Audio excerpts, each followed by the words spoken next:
기도하심으로 새벽 예배 함께 드리겠습니다. 사랑해 주님 감사를 드립니다. 저희들 주님 앞에 나와서 예배 드림으로 우리에게 허락하신 이 귀한 하루를 시작하게 하여 주시니 참으로 감사를 드립니다.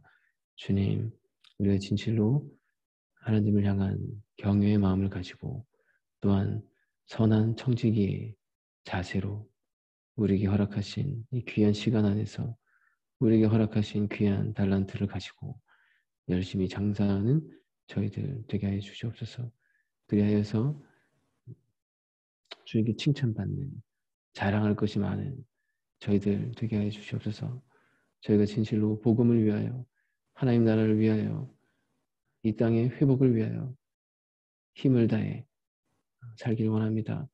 주님, 저희들을 가르쳐 주시고 저희들에게 은혜를 베풀어 주셔서 저희들이 진실로 잠들지 아니하고 힘차게 나아가는 주님과 함께 동행하는 저희들의 삶이 되게 하여 주시옵소서. 주님, 이 시간 주 앞에 나와왔습니다. 주님을 경배하고 주님을 찬양합니다. 주님, 함께 하여 주시옵소서. 예수 그리스도 이름으로 기도드렸습니다. 아멘. 찬송가 38장입니다. 예수 우리 왕이요.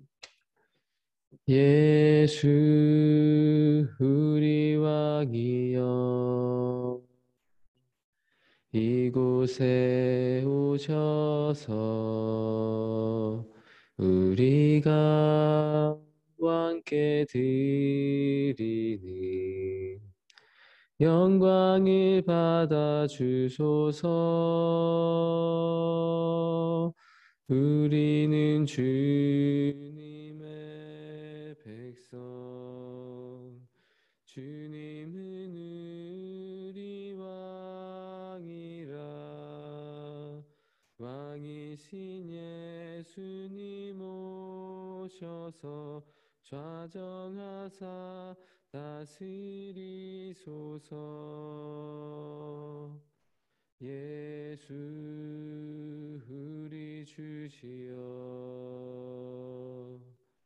이곳에 오셔서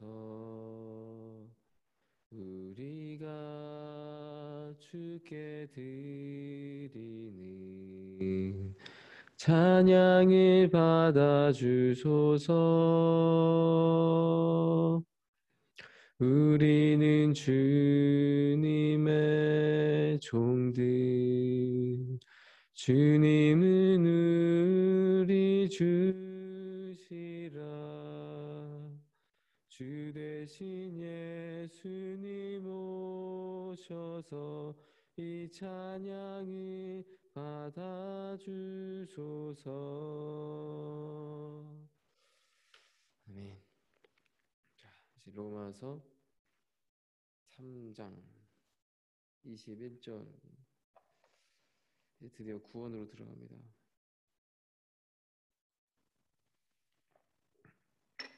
우리가 긴 죄론을 마치고 오늘 새벽은 매우 신나는 마음으로 이 자리에 섰습니다. 이제 드디어 구원을 이야기하는구나. 긴 터널을 지나서 왔습니다. 자, 21절 함께 읽겠습니다. 이제는 율법 외에 하나님의 한 의가 나타났으니 율법과 선지자들에게 증거를 받은 것이라. 자, 이제는 율법 외에 하나님의 한 의가 나타났다.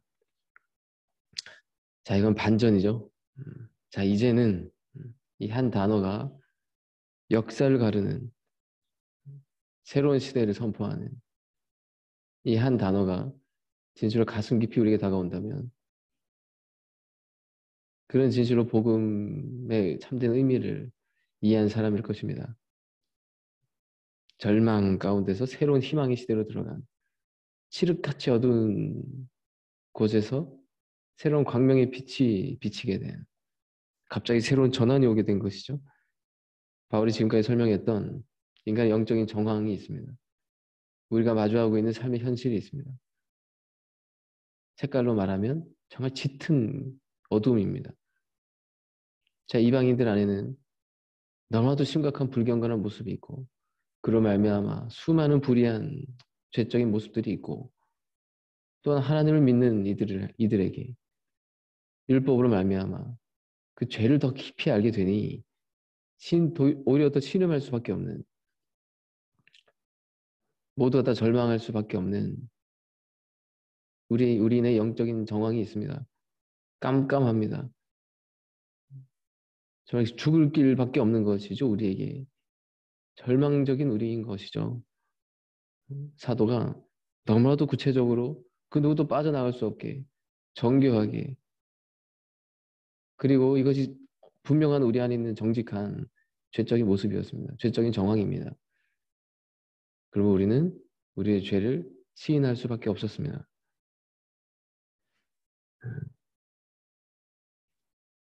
절망이죠. 그러나 바울은 이런 어둠의 상황 가운데 이제는 새로운 한 의가 나타났다. 여러분, 이 빛이 있기 때문에 우리 안에 더 깊은 어두움을 더 깊이 정직하게 이야기할 수 있었을지 모릅니다. 그렇지 않아요. 빛이 없는 상황 속에서 어두움을 그냥 가린 채, 이게 어두움을 들춰낸다는 것이 또 고통이니까 이게. 그러나 우리 안에 있는 이 어두움을 다 들춰낼 수 있는 이유는 이 빛이 있기 때문이다. 그러니까 어둠을 들춰낼 용기를 얻게 된 것이죠. 다 가리고 이렇게 살았는데. 자, 요한복음의 시작도 비슷합니다. 어둠 가운데 참 빛이 오셨다. 이렇게 증거했습니다. 이제 새로운 역사가 시작됐다. 인류 가운데 새로운 시대가 도래했다. 이것을 지금 선포하는 장면입니다. 자, 율법 외에 이제는 율법 외에 하나님의 한 의가 나타났다. 율법 외에 하나님의 한 의. 자, 율법이라는 의로움이 있었습니다. 율법은 분명 하나님이 주신 법이죠. 의로움입니다. 자, 율법은 새로운 시대가 왔다고 해서 폐하해지는 것이 아니고 사라지는 것도 아닙니다. 예수님께서 산상수훈에 율법의 1.1획도 결코 없어지지 아니한다. 다 이룬다. 이렇게 말씀하셨고, 복음이라는 것은 율법을 완전케 하는 것이다. 이렇게 말씀하셨습니다. 그러므로 율법을 무시한 채 복음이 올 수 없고, 율법은 하나님이 주신 너무도 고귀한 법이고 의로움입니다. 자, 그럼 율법 안에서의 의로움은 어떤 것이었습니까? 이것을 다 지켜 행하는 거였죠. 그리고 혹 죄를 지었다면 벌을 받으면 되는 거였습니다. 그래서 항상 제로를 유지하는 거잖아요. 왜 벌을 받죠? 율법을 깼을 때 왜 벌을 받습니까? 이 죄에 대한 대가잖아요. 이 대가가 왜 필요합니까? 대가를 왜 받아야 됩니까? 의를 이루기 위해서입니다. 제로를 만들어야 되니까. 그냥 뭐 화나가지고 못마땅해서 벌을 내리는 게 아닙니다. 의를 이루기 위해서 벌을 내리는 거잖아요. 그죠? 자, 그럼 우리에게 그동안 이 의를 이루는 데 있어서 죄 이꼴 벌, 이 공식만 우리에게 있었다는 것이죠. 이것이 우리에게 의로워질 수 있는 유일한 길이었습니다. 자, 그런 우리에게 율법에 하나님의 새로운 한 의가 나타났다. 새로운 의로움이 나타났다. 이 기쁜 소식이죠. 소망의 소식입니다. 왜 그렇습니까? 영벌 아래 놓여 있었던 우리니까. 이 의로움, 율법의 의로움으로는 계속 벌을 받아야 돼요, 우리는. 평생 벌 받아야 됩니다. 그죠? 그뿐 아니죠. 죽어서도 이런 영벌 아래 놓여 있는 우리 영혼들인데 이거보다 더 기쁜 소식이 있겠습니까? 새로운 하나님의 의가 나타, 새로운 길이 열렸다. 자, 율법을 지킴으로 우리는 의를 추구하고자 했습니다. 그런데 의로워질 수가 없었습니다. 우리의 죄의 벌로서 죄를 유지한다면 우리는 살 수가 없습니다. 고통, 그죠? 자, 우리가 집을 짓는데 내가 의로움을 하나 쌓을 때마다 벽돌 한 장을 쌓는다고 해봅시다. 그리고 죄를 지을 때마다 그 벽돌 한 장을 늘 뺀다고 해봅시다. 그러면 그 누가 제대로 된 집을 지었다라고 할 수 있는 사람이 있겠냐는 겁니다. 근데 지금 율법 외에 율법이 아닌 다른 의가 등장했다. 근데 이것은 새로운 의인데 율법과 선지자들의 증거를 받은 것이라. 새로운 의인데 갑자기 우리에게 뜬금없이 나타난 것이 아니고 옛부터 늘 우리에게 계시되었던 하나님이 늘 우리에게 알려주셨던 구약 속에 다 등장하는 우리가 이미 알고 있는 그러한 의다. 율법과 율법 속에도 들어있고 선지자들 수많은 예언과 선지자들의 삶 속에 드러나는 의다. 그러니까 하나님이 갑자기 마음을 바꾸신 게 아니라는 거죠. 옛부터 있었다. 이 의는. 그런데 우리가 이제야 이 의를 온전히 알게 됐다. 그런 뜻입니다. 그런 거죠. 우리 아니, 죄 지을 때마다 벌 받는다고 해봐요. 우린 그런 제로를 유지하기 위해서 합당한 벌을 받고 있었습니까? 제로를 유지하기 위해서 그 수많은 벌을 그러면 다 받고 있었습니까? 아니었죠. 이미 우리는 이 새로운 하나님의 한 의 안에서 늘 살고 있었던 것이죠. 자, 그리고 22절에 자세히 이제 이야기합니다. 곧 예수 그리스도를 믿음으로 말미암아 모든 믿는 자에게 미치는 하나님의 의니 차별이 없느니라. 자, 이 새로운 하나님의 의는 예수 그리스도를 믿음으로 말미암아 모든 믿는 자에게. 자, 믿음이란 단어가 나옵니다. 믿음. 생소한 단어입니다. 갑자기 믿음이란 단어가 나옵니다. 자, 이 새로운 하나님의 의가 뭐냐?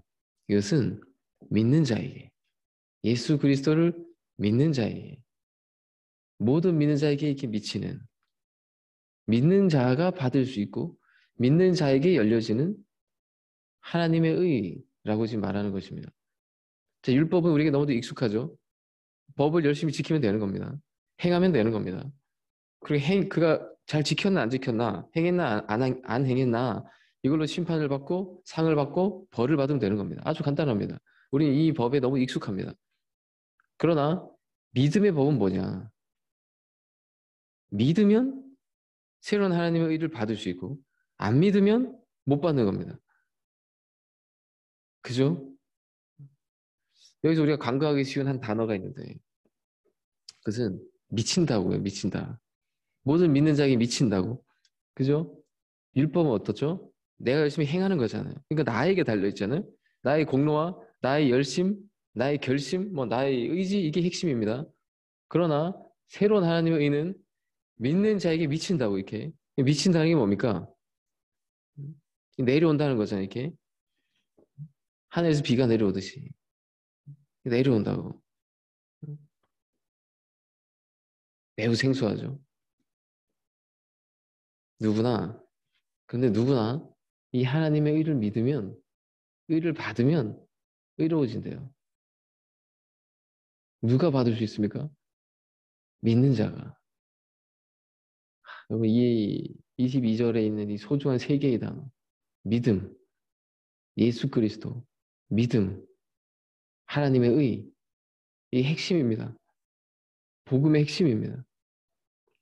바울은 지금 이 핵심적인 단어로 우리에게 새로운 시대를, 구원을 이야기하고 있습니다. 이 하나님의 믿음의 의는 차별이 없대요.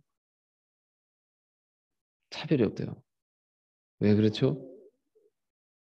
믿는 건 누구나 할 수 있으니까. 그렇잖아요? 인종을 초월하고 문화를 초월하고 시대를 초월해서 믿는 건 누구나 할 수 있습니다. 글자를 알든 글자를 모르든 그가 부유하든 가난한 사람이든 수많은 조건들과 차별 다 사라집니다. 왜? 믿음의 법이니까. 믿는 건 누구나 할 수 있으니까. 주인이고 종이고 여자고 남자고 믿음의 법 앞에 누구나 공평하고 차별이 없는 겁니다. 믿음의 법이 전파되고 들려지는 곳에 모든 차별이 철폐되는 것입니다. 목사나 평신도나 이방인이나 크리스천이나 부유한 자나 가난한 자나 믿음의 법 앞에서는 다 평등합니다.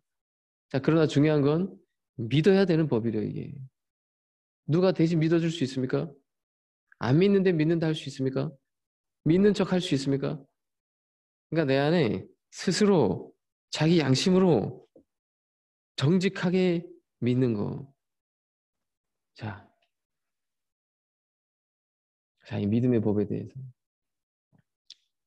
우리 이제 신나게 구원에 대해서 우리 이제 봅시다. 이 새벽 시간에 우리에게 허락하신 이 새로운 시대, 새로운 의, 이 믿음의 법에 대해 우리가 정말 잘 깨달아서 우리 자신이 정말 이렇게 잘 건강해지고 또한 이 믿음의 법을 누구에게든지 잘 설명할 수 있는 우리가 돼서 진실로 이 땅 가운데 복음을 드러내는 우리가 되기를 원합니다. 자, 오늘 우리 복음에 대한 어떤 개론과 같은 그런 시간, 우리 새벽 시간에 하나하나 이제 갑시다. 기도하겠습니다. 사랑해 주님, 이제는 새로운 하나님의 의가 우리 가운데 나타나게 되었습니다. 진실로 긴 터널을 지나 여기까지 왔습니다. 우리 안에 선한 것이라고는 찾아볼 수 없는 우리의 생각과 마음과 말과 행동이 다 부패한 오 아버지, 그 누가 우리 안에 의로움과 선함을 자랑할 수 있겠습니까? 오 아버지, 우리도 원치 않은 이 병든 우리의 모습들, 그리하여 영원한 형벌에 놓일 수밖에 없는 우리들, 그런 우리들을 버려두지 아니하시고 예수 그리스도를 보내신 하나님 아버지, 이제는 새로운 역사가 시작되었습니다. 새로운 시대를 우리는 살고 있습니다. 율법 외에 하나님의 한의, 이것은 예수 그리스도를 믿음으로 말미암은 믿음의 법이라고 하셨습니다. 주님, 이 법이, 이 믿음의 법이 우리 안에 가슴 깊이 새겨지고 이 믿음의 법이 이끌어가는 사람들로 다 거듭날 수 있도록 주여 이 시간 축복하여 주시고 이 시간을 우리가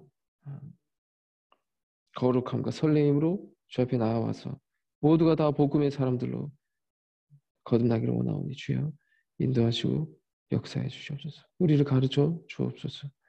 예수 그리스도의 이름으로 기도드렸습니다. 아멘.